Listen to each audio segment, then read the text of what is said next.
जे बोलतात ते करून दाखवतात। सोलापूरच्या विकासाला नवी दिशा देण्याचं काम कोणी केलं असेल तर ते राज्याचे मुख्यमंत्री आदरणीय देवेंद्रजी फडणवीस यांनी। सोलापूर शहरांमध्ये दुहेरी पाईपलाईनसाठी 892 कोटी रुपयांचा निधी देणारे देवाभाऊ, सोलापुरात विमान सेवा सुरू करणारे देवाभाऊ, IT पार्क उभे करणारे देवाभाऊ, लाडक्या बहिणींचे देवाभाऊ येतायत आपल्या सोलापूर शहरात। हजारोंच्या संख्येने उपस्थित रहा।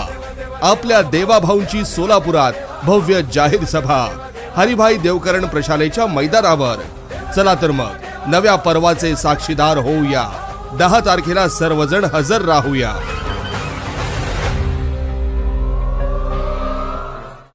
आमदार देवेंद्र कोठे यांच्या धर्मपत्नी मोनिका कोठे उतरल्या प्रचाराच्या मैदानात।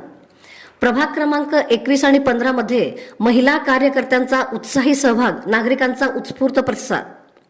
सोलापूर महानगरपालिकेच्या निवडणूक प्रचारात आमदार देवेंद्र कोठे यांच्या धर्मपत्नी मोनिका कोठे सक्रिय झाल्या आहेत। प्रभाग क्रमांक 21 आणि 15 मध्ये त्यांनी भाजप उमेदवारांसाठी होम टू होम प्रचार केला।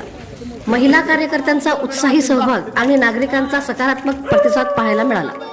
भाजपच्या सर्व उमेदवारांना मोठ्या मताधिक्याने निवडून देण्याचे आवाहन मोनिका कोठे यांनी केले। सोलापूर महानगरपालिकेच्या निवडणूक प्रचाराला आता वेग आला असून शहर मध्य विधानसभा मतदारसंघाचे आमदार देवेंद्र कोठे यांच्या धर्मपत्नी मोनिका कोठे देखील प्रचाराच्या मैदानात उतरल्या आहेत। मोनिका कोठे यांनी प्रभाग क्रमांक 21 आणि 15 मधील विविध भागात भाजप उमेदवारांसोबत होम टू होम प्रचार केला।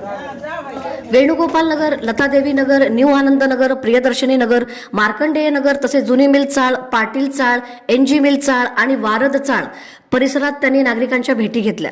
यावेळी आमदार कोठे यांचा कार्य अहवाल नागरिकांना देण्यात आला।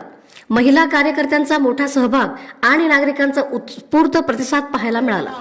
प्रभाग 21 आणि 15च्या सर्वांगीण विकासासाठी भाजपच्या सर्व उमेदवारांना मोठ्या मताधिक्याने निवडून द्यावे असे आवाहन मोनिका कोठे यांनी केले।